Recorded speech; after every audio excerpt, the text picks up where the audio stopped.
Vicky UV creations concept తోటి Prashanth Reddy direction లో వచ్చినటువంటి భజే వాయువేగం ఈ టైటిల్ చాలా ఇంప్రెసివ్ గా ఉంది, చాలా ఇంట్రెస్టింగ్ గా ఉంది. ఈ సినిమాలో ప్రత్యేకించి మా శిష్యుడు, మా అభిమాని కార్తికేయ హీరోగా నటిస్తున్న సినిమా ఇది. అండ్ తను నాకు ప్రత్యేకం, దానికి చాలా కారణాలు ఉన్నాయి. తను చిన్నప్పటి నుంచి నన్ను అంతగా అభిమానించే వ్యక్తి, నా అభిమాని. ఒక హీరోగా ఇలాంటి మంచి సినిమా చేయడం అంటే అది ఎప్పుడు బాగుండాలని మనస్ఫూర్తిగా నేను కోరుకుంటాను. ఆ రకంగా నా best wishes always with Karthikeya. And then young directors like Prashanth Reddy లాంటి వాళ్ళు రావాలి. అలాంటి యంగ్స్టర్స్ ఎంతమంది కొత్త కాన్సెప్ట్స్తో వస్తే ఈ తెలుగు ఇండస్ట్రీ అంత ఫ్రెష్గా ముందుకు సాగుతూ ఉంటుంది.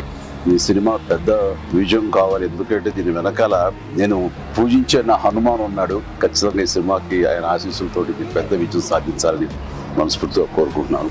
అండ్ టీజర్ చూసినంత వరకు నాకు అనిపించింది ఏంటంటే ఇది ఫాదర్ అండ్ సన్ మధ్య ఉండే ఒక చక్కటి రిలేషన్, ప్లస్ యాక్షన్ కూడా చాలా బాగుంది. ఇంత మించి నాకు స్టోరీ కొంచెం తెలిసినా సరే ఎక్కువ లీక్ చేయదలుచుకోలేదు, చెప్పదలుచుకోలేదు. Don't worry. So all the very best.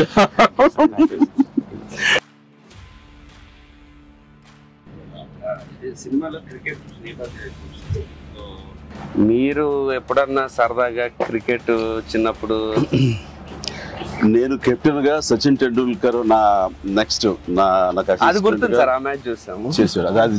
అది విన్నర్ ఆ మ్యాచ్ చూశారు చాలా మంది. అది చూసేది మాత్రాన, అది నేను పార్టిసిపేట్ చేస్తే మాత్రాన నాకు బ్యాట్ పట్టుకోవడం వచ్చు, బాల్ ఎరగొట్టవచ్చు అనేది మాత్రం అనుకోవద్దు. నాకు అస్సలు క్రికెట్ రాదు, క్రికెట్ మీద ఇంట్రెస్ట్ కూడా అంత మాత్రమే.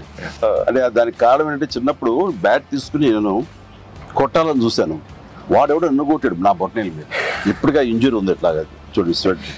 ఇంకా అప్పటి నుంచి మళ్ళీ బ్యాట్ పట్టుకోదలుచుకోలేదు, ముట్టుకోదలుచుకోలేదు ఆ భయంతో. బహుశా వాళ్ళు నన్ను ఫీల్డ్కి రానివ్వకుండా చేయడం కోసంగా చిన్న ప్రయత్నం చేశారు.